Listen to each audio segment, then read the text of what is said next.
Boa noite a todos. Bom, como nós ouvimos, né, a sugestão de alguém que frequenta essa casa, milagres divinos, qualquer um pode receber essa graça. A própria forma da pergunta já nos remete a algumas considerações iniciais. Paulo de Tarso, em algumas das suas intervenções, quando pregava o Evangelho, quando ele escrevia para as comunidades cristãs que surgiam já há 2000 anos, aproximadamente, ele mencionava muito esse termo, a graça. Obter a graça, obter a graça. E esta palavra, graça, ela acabou sendo absorvida pelo movimento cristão, católico e evangélico, e eles mencionam constantemente isso, a possibilidade de recebermos uma graça divina. Uma graça seria alguma coisa que a gente recebe gratuitamente, apenas pela vontade de Deus de oferecer, sem maiores considerações. E isso é pregado diuturnamente, e busca-se influenciar este encontro com Deus, com Jesus, a partir das graças que se pode receber em função da interpretação que se deu desta palavra graça mencionada nos discursos e epístolas de Paulo de Tarso. Djalma Argolo, um pesquisador baiano, estudioso da doutrina espírita, ele fez uma palestra aqui em nossa cidade, aqui mesmo nessa instituição, há alguns anos, e ele colocou que a palavra graça, deixada especialmente por Paulo, né? Outros disseram, mas principalmente Paulo, foi o pregador mais proeminente de todos os pregadores cristãos até os dias atuais. Ele disse que essa palavra graça foi um desastre para a compreensão do que seria a justiça divina. Então, passou-se a dizer isso.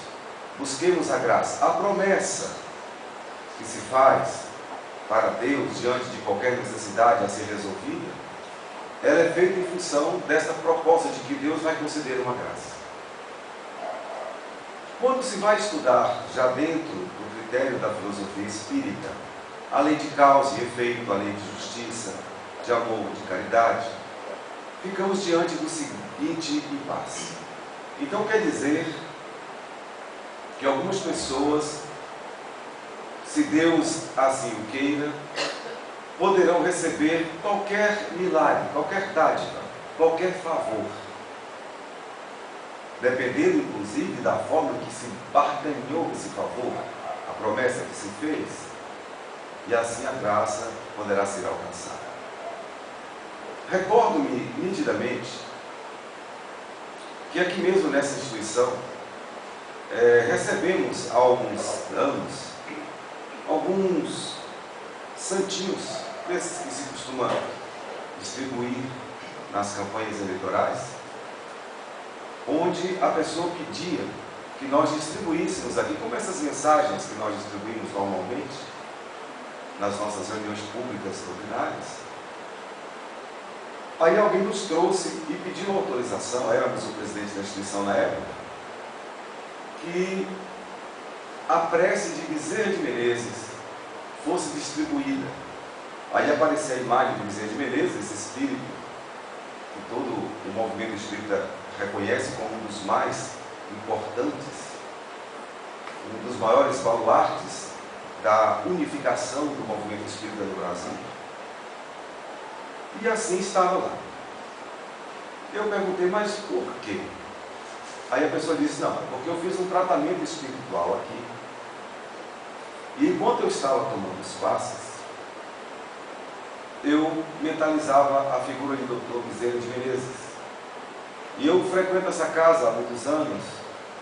Quando o senhor Albertino, o fundador da casa, estava aqui, ele falava muito de Bezerra de Menezes, a confiança que ele tinha em Bezerra de Menezes. Então, eu fiquei bem, eu estava com eles em Pela, e após um período de um mês de tratamento, de passes, eu fiquei com o meu problema corrigido. Então eu gostaria de pagar esta graça que eu recebi aqui, oferecendo o santinho, com a figura de Bezerra de Menezes e a prece, conhecida como a prece de Bezerra de Menezes. Diante daquele momento, nós que já estávamos aqui fazendo um estudo sistematizado da doutrina espírita, aliás, o primeiro lugar do Brasil e do mundo que esse estudo começou, desde que a Federação Espírita o lançara na década de 1980, nós chamamos a pessoa respeitosamente, era uma senhora, uma professora, uma pessoa muito distinta, e conversamos por 5 minutos e dissemos: nós não podemos fazer isso.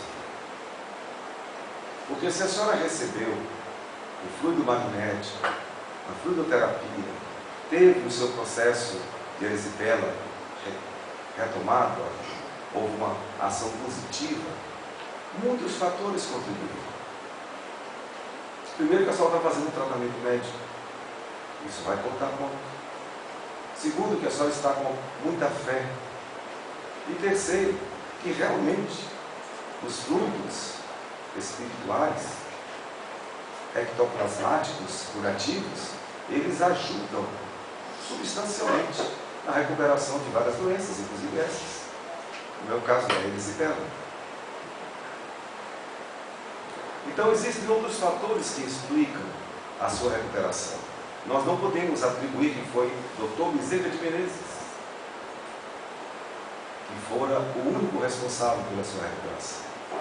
Até porque a doutrina espírita está trabalhando cuidadosamente para que a gente saia desse processo da adoração, da santificação, da personificação de pessoas que se tornariam santas, e assim a elas dirigiríamos nossas preces, nossos pedidos, nossas promessas, porque o processo de fluidificação para a recuperação de qualquer pessoa passa por vários fatores, e o principal deles é o merecimento. E quem autoriza, quem dá o aval, quem realmente permite que haja recuperação plena ou parcial de qualquer mal, seja ele físico, moral ou emocional, é Deus, através de suas leis. A lei de causa e efeito estabelece o merecimento e assim por diante. Então a filosofia tem uma outra forma muito mais ampla de se vincular a este processo de boas energias que nós recebemos aqui. Até porque, concluímos a nossa conversação de 5 minutos, não existe milagres para a doutrina espírita. Nem podemos atribuir a esta ou aquela pessoa a responsabilidade de algum bem que venhamos receber. Então, por favor, em respeito a toda essa proposta, eu peço à senhora que a gente não distribua isso. Vai confundir muitas pessoas. Até porque ainda isso é um atavismo ancestral. Certamente a senhora tem uma funda ligação com a Igreja Católica, onde ali as promessas são feitas. Existe um santo para cada dia do ano, e há um processo de exploração profunda em relação a tudo isso. Há uma fé idólatra que não é compatível com a doutrina espírita. Com todo o respeito que temos a fé de cada um, a forma como cada um se apresenta diante da sua maneira de crer ou deixar de crer na divindade. Ela entendeu perfeitamente, uma pessoa muito educada, recolheu o material. E é isso que nós verificamos. Quando nós vamos buscar a codificação espírita, Espiritismo, eu repito, 5 livros, uma tese, que é apresentada pelo Livro dos Espíritos, que vai completar 160 anos do seu lançamento agora em 2017, certamente deveremos ter muitos temas aqui a serem abordados a partir desta obra. Temos o Livro dos Médiuns, o segundo livro apresentado, justamente para mostrar todo um processo científico de comunicabilidade entre os chamados vivos e os chamados mortos. Temos o Evangelho segundo o Espiritismo, que é aquele momento em que, diante de uma pergunta feita por Allan Kardec aos espíritos venerandos que compuseram o livro dos Espíritos, a respeito de se existiria uma figura, alguém em que poderíamos ter como referência para podermos guiar os nossos passos. E os Espíritos responderam: tendes o vosso modelo, é Jesus.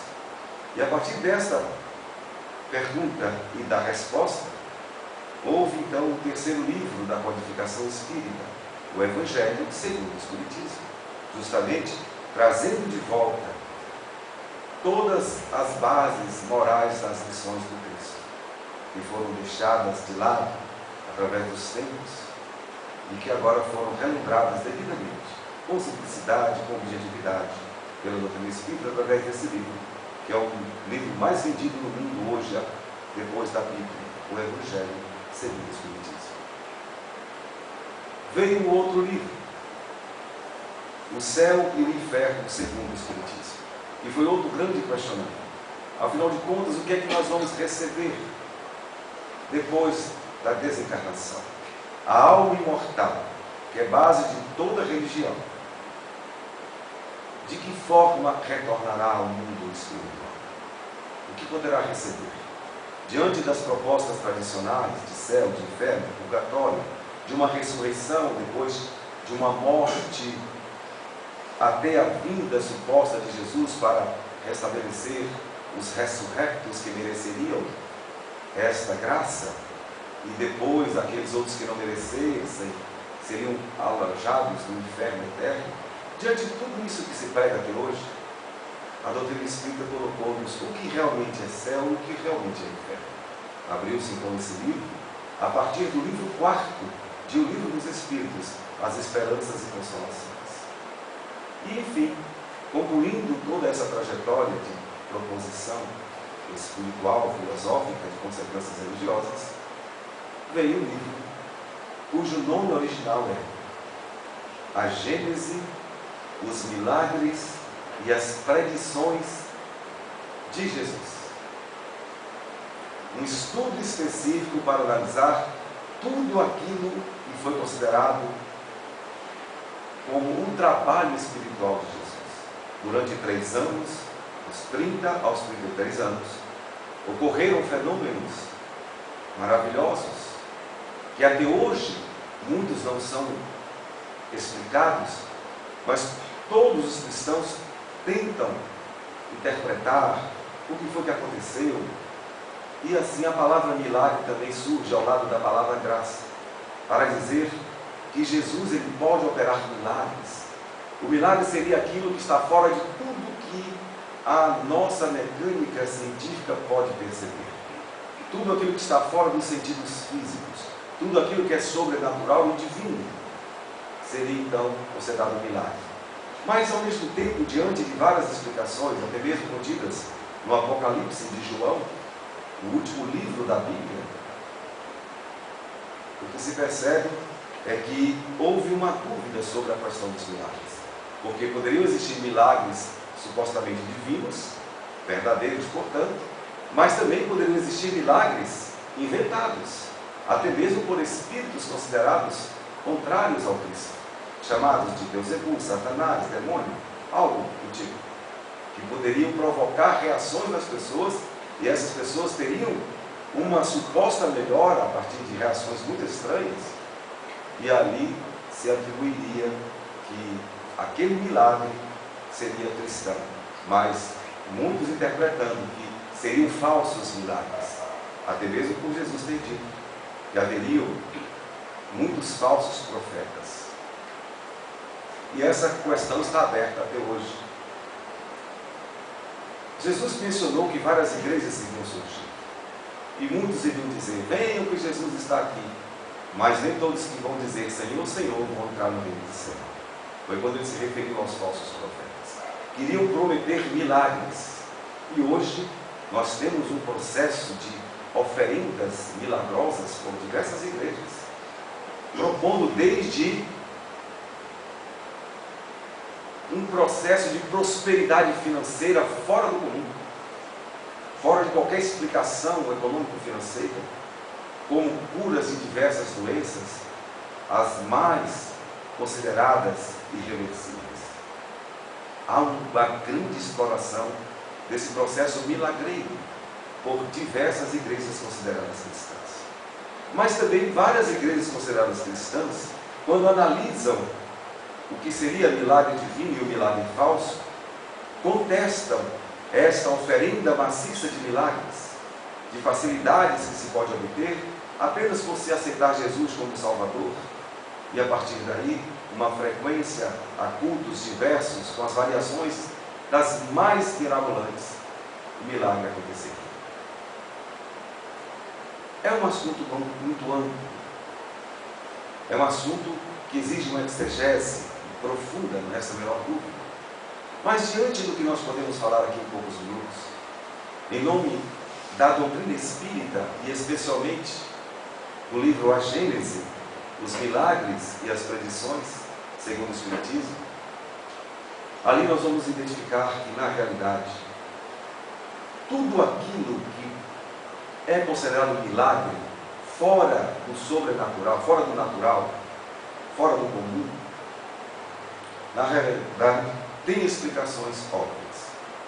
São fenômenos eletromagnéticos impulsionados pela vontade, pelo amor. E quando se tem uma fé imensa em Deus, quando se tem um amor grandioso, quando se tem sentimentos purificados, em relação à possibilidade de manipulação de todos os fluidos disponíveis e disponentes no universo, se pode operar qualquer transformação no mundo físico. O Espiritismo identifica claramente três grandes elementos que compõem o universo: Deus, inteligência suprema, causa primeira de todas as coisas; o Espírito, imortal, inteligência, princípio de inteligência, a se desenvolver desde a ignorância natural do que se não conhece, por questões obviamente naturais, até a capacidade máxima de compreensão da vida, àquela perfeição que essa inteligência comporta e alcançará. Deus, Espírito Supremo, Espírito, seres imortais em processo de evolução, tendo como material para evoluir, para progredir, moral e intelectualmente, justamente todas as substâncias que compõem a matéria, desde um simples fluido, de um simples éter, de um simples furor magnético, até mesmo a matéria mais densa e mais sólida, como essa que nos absorve nesse mundo condensado. Tudo isso a serviço do Espírito, em variações diferenciadas. E quanto mais evoluído moral e intelectualmente for o Espírito, mais ele tem acesso aos fluidos mais sutis. Em se tratando de Jesus, o Espírito puro, sem mácula, ele tem o poder intelecto-moral de influenciar sobre toda e qualquer espécie de matéria. Assim, quando ele fazia aquelas coisas para chamar a atenção, no sentido de que quem conseguir chegar ao grau de pureza que ele chegou, teria a mesma condição que ele tem, fez com que ele pronunciasse: vós não vos admireis do que eu estou fazendo, porque tudo o que eu faço, vós podeis fazer e até muito mais. Se tiverdes fé do tamanho de um pequeno grão de mostarda, direis a uma montanha: saia daí, vai para ali, e a montanha obedecerá. Vós sois deuses. Olha, que declarações são essas? São dele, de Jesus. Analisando todo esse processo, o Espiritismo identifica com muita naturalidade que os milagres não existem como eles são expostos e explicados, como graças, como dádivas oferecidas aqui e ali, dependendo do tipo de promessa que se fez, ou dependendo do tipo de igreja que se frequenta. Não. Todos nós temos acesso a todos os fluidos, dos mais sutis aos mais grosseiros, e nos influenciamos uns aos outros, e nós temos ação direta sobre todos os fluidos. Cada pensamento que nós emitimos, ele tem forma ele tem cheiro, ele tem corpo, ele tem peso. Porque existe o fluido universal, essa substância que adere flexivelmente, de forma flexível, a tudo aquilo que é fruto da vontade e do pensamento, que é a ação do Espírito que determina, dentro da liberdade que possui, aquilo que ele pode realizar dentro do seu padrão vibratório, que lhe é próprio conforme o grau de evolução que tenha alcançado. Seria até mesmo uma espécie de injustiça se Deus dividisse as pessoas e tivesse suas preferências. Nós, seres humanos, ainda com pouca evolução moral e intelectual, fazemos isso. Nós selecionamos. Você tem a minha preferência, você não tem. Você eu vou agradar, você eu vou desagradar. Isso é humano. Mas atribuir isso a Deus, a sua ação divina, entre aspas, seria uma espécie de antropomorfização. Seria atribuir a Deus condições e ações que são tipicamente humanas, num nível ainda inferior em que humanamente nos encontramos. Quando Jesus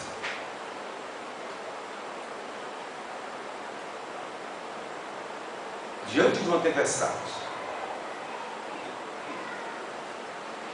ele propõe que a tempestade cesse,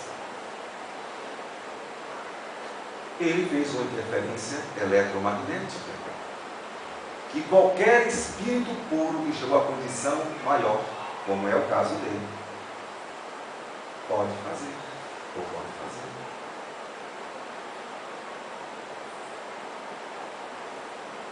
Quando alguém recebe fluidos positivos, se recupera dos seus males, pode ter certeza que tudo isso está ligado diretamente a essa possibilidade de sintonia dentro da aplicação plena da lei de justiça, de amor e de caridade.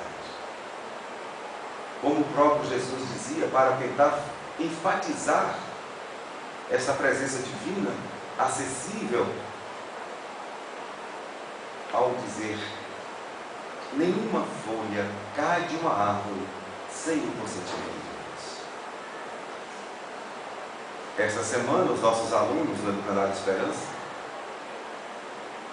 nos perguntaram isso. Como é que a gente pode saber se Deus está em toda parte? Porque a gente ensina que a energia divina está na matéria, e todo tipo de substância material está em nós também. Então, coube um aluno perguntar: qual o motivo? Como é que Deus está presente em todas as coisas? Eu disse: meu filho, veja bem, hoje nós estamos ligados pela rede internacional, internet. Todo mundo está vidrado, está todo mundo fascinado com essa possibilidade de comunicação. Existem satélites no espaço que jogam as energias de comunicação eletromagnéticas, e assim não existe mais distância. Tanto faz que você está aqui ou no Japão, automaticamente estamos todos conectados por essas energias, que hoje já faz parte do domínio da nossa ciência. Isso está tão dominado desde as ondas hertzianas que geraram o rádio, a partir desse alemão Hertz, e hoje, com toda a profusão científica, todo mundo está interligado automaticamente o tempo todo, porque essas energias existem. Eu disse a ele: vejam só, você que está aí no seu tablet, está aí no seu celular, todo mundo que está toda hora conectando na internet, usa a internet para ver, inclusive, as fotos dos nossos trabalhos da escola. Isso nós já sabemos fazer, essas energias existem, estão ao nosso alcance. E todo mundo usufrui ainda sem saber que elas existem. Mas ninguém pode negá-las, porque nós estamos utilizando. Contra fatos, não há argumentos que nos devolvam. Imagine Deus. Deus, quando cria o universo, quando cria o Espírito, ele emana uma energia, a matéria elementar, o plasma divino, que é a base, é a matéria-prima para construir-se tudo o que vem depois. E a partir dessa substância, ele tem uma conexão online, permanente, com tudo que existe. Oh, mas como fica fácil explicar isso? E falar, só isso. Eu falei, os meninos entenderam de 6 anos. Eu imagino como é que Jesus poderia explicar isso a 2 mil anos. Se nem a gente está entendendo direito ainda sobre isso. Até mesmo aqueles que estudam a ciência espírita têm dificuldade de compreender coisas tão simples. Então milagres não existem. Não nesse sentido de que Deus vai ter preferência por um ou por outro. Qualquer um de nós que usar a nossa potencialidade divina, porque nós somos filhos de Deus, o nosso DNA é amor, porque Deus é amor. Aí quando eu fui esclarecer isso para os nossos alunos, eu perguntei para eles, olha, mas vocês sabiam que essa energia de Deus tem um nome? Não levou 1 segundo, mais rápido que a internet. Amor! Eles gritaram. Meu Deus, crianças de 6 anos entenderam isso. Então, essa energia chamada amor, conforme Jesus a identificar, está presente em todas as coisas. Eu me lembro de Nilson Pereira, vou falar de novo sobre essa experiência que eu tive com esse companheiro da doutrina espírita, quando ele estava vivendo um processo de câncer. Ele já tinha sido considerado desenganado pelos médicos, já entrando em processo de metástase, ou seja, espalhando-se por todas essas células do corpo. Quando já estávamos esperando a notícia da desencarnação do tio Nilson, eis que o tio Nilson aparece. Eu pensei até que eu estava tendo uma vidência quando fomos buscá-los aqui no nosso aeroporto, mas lá eles reclamaram. Eles falaram, não estivesse vindo de carro. Esse aeroporto é tão longe. E nem parece que ele chegou. Mas eu perguntei, como foi isso, tio? Na hora do almoço. Eu já estava esperando aqui a notícia da sua desencarnação. Ele disse, meu filho, foi o seguinte: se eu já amava as pessoas, eu me esforcei para amá-las ainda mais. Se eu já trabalhava como espírita consciente que sou, o perdão, eu então expandi ainda mais a minha capacidade de perdoar. Se eu já trabalhava, já me dedicava à causa do bem, na Mansão do Caminho, em Salvador, onde moro, eu passei a dobrar as minhas horas de trabalho, a me dedicar incansavelmente, pensando, se eu vou morrer, quero morrer assim, amando, perdoando, trabalhando, porque foi isso que eu aprendi. Certo é, meu filho, me fazendo isso. Quando eu voltei para o exame que o médico havia marcado, ele ficou perplexo. Disse, olha, o senhor não está mais em metástase. Eu vou lhe dar algo. O senhor está parcialmente curado. E ele teve uma sobrevida de aproximadamente 10 anos depois disso. Quando finalmente chegou o momento, claro, o momento que nós temos que voltar ao mundo espiritual.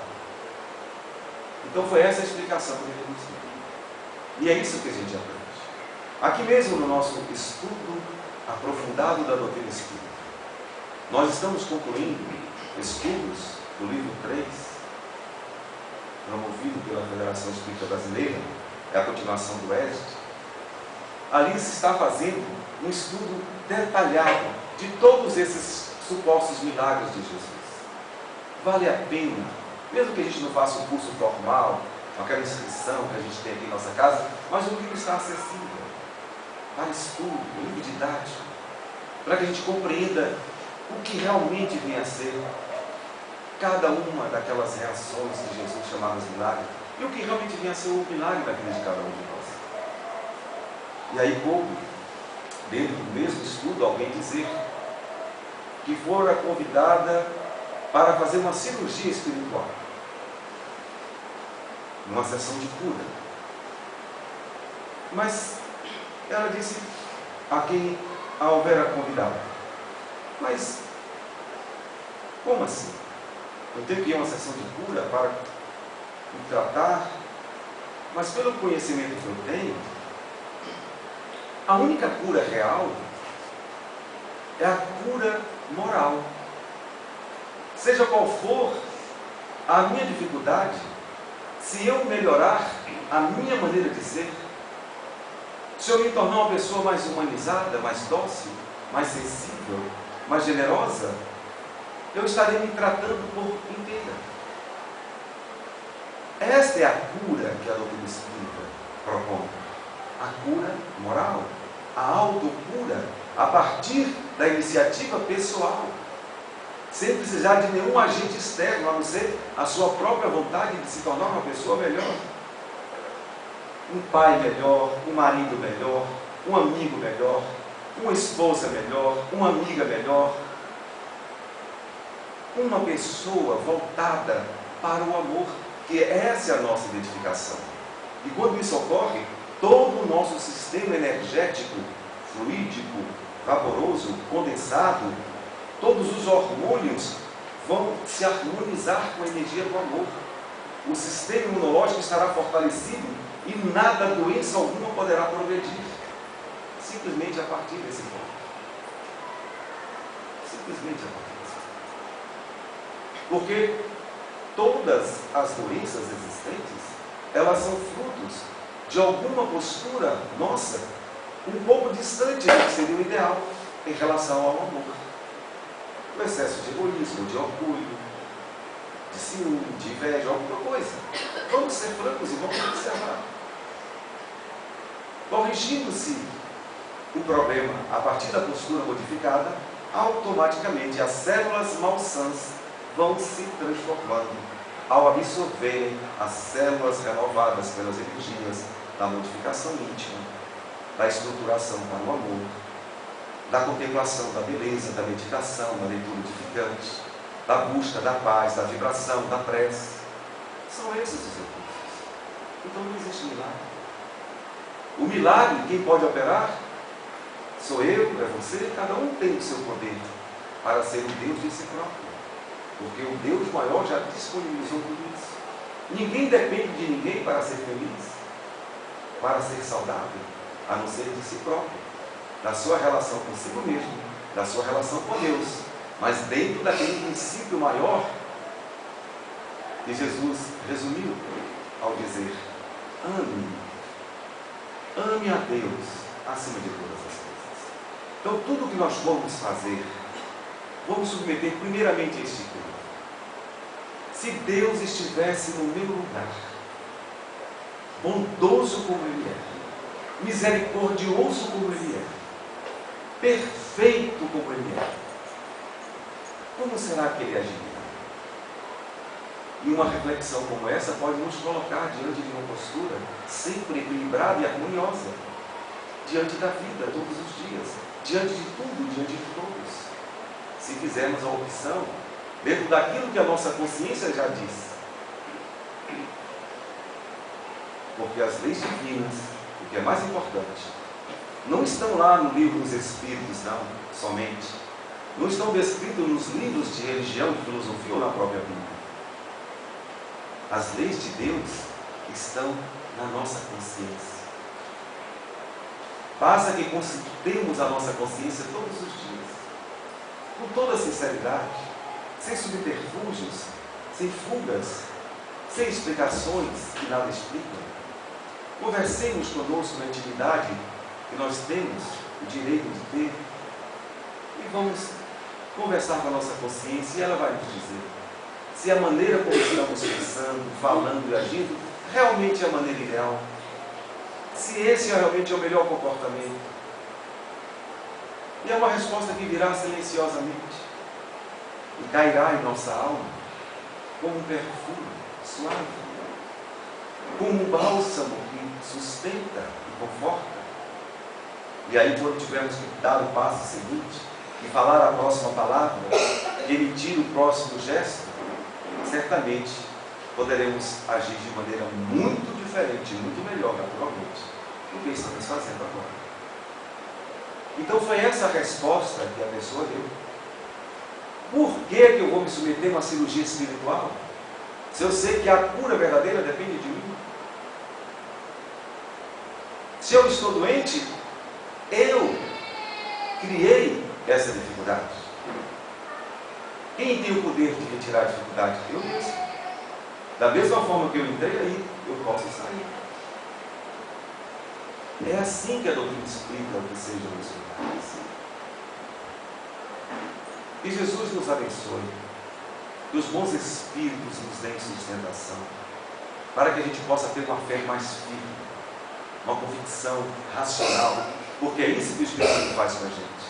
Nos tira da fé cega e nos bota na fé racional. Tudo tem um porquê, tem uma razão de ser. Nada acontece se não for dentro das leis divinas. Saiba-se, dentro da lei de amor, de justiça e de caridade. Muito obrigado a todos pela ajuda.